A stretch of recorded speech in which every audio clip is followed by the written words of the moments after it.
had never seen before. And boy, what a shock I got when I looked down and saw that the moving steamboat, with a big paddle wheel on its back, was in fact flying through thin air. Underneath us, there wasn't any water, only mountaintops. I have always been afraid of heights, so I tried to grab onto the person standing next to me. But that was before I knew anything about who I was, or rather had become. The person next to me was an adult and a spirit as well, so I just went right through her body with a plunging sound, like we were both made of water. We both fell to the wooden deck. She wore a big hat with a flower on it and a puffy dress. Her face seemed stiff, maybe because of the fall. While lying on the floor, she spoke to me first. "For crying out loud! Get out of me!"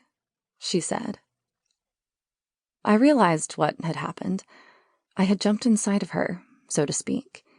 Our skin and bodies could bend and move like they were made of some fluid. And that leads us to another of your many questions.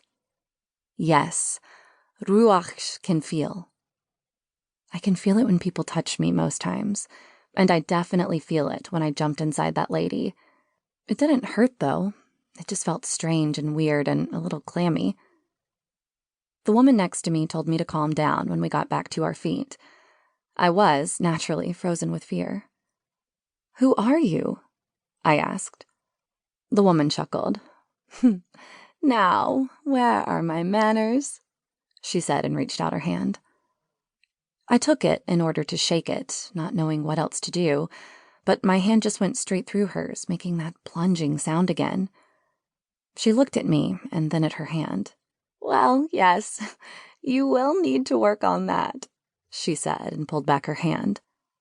She talked with an high-pitched, annoyingly old-fashioned voice.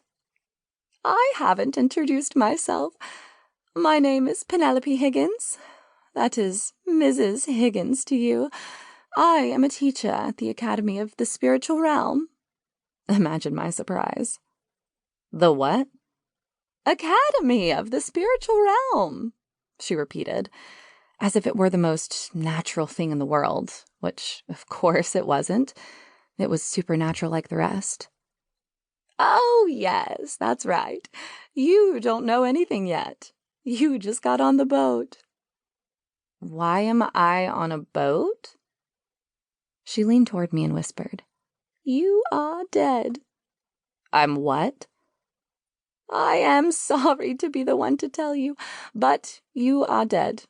Now you are a ruach, or a spirit if you prefer the more earthy term for it.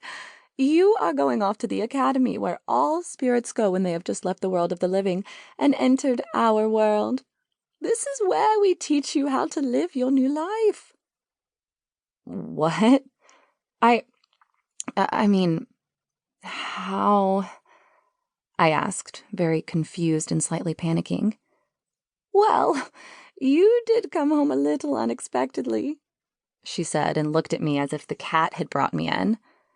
Then she smiled a kind of weird and scary smile. "We will make room for you at the academy, I am sure. They will know you are on your way." How did I even get here? "How does anyone get anywhere these days?" She chuckled. Then she stared at me. "I guess you died," she said. I shook my head, not believing a word of what she was telling me. How could this be? But what about my parents? Where are my parents? They will be worried if they don't know where I am. At least that was what I thought, because in the same second, I realized that I didn't even remember my parents.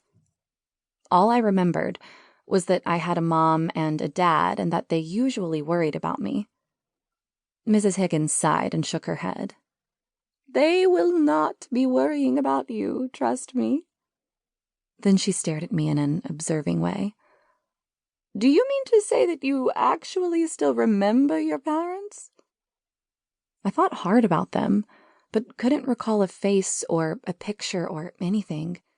But I knew in my heart that they were there. "Well,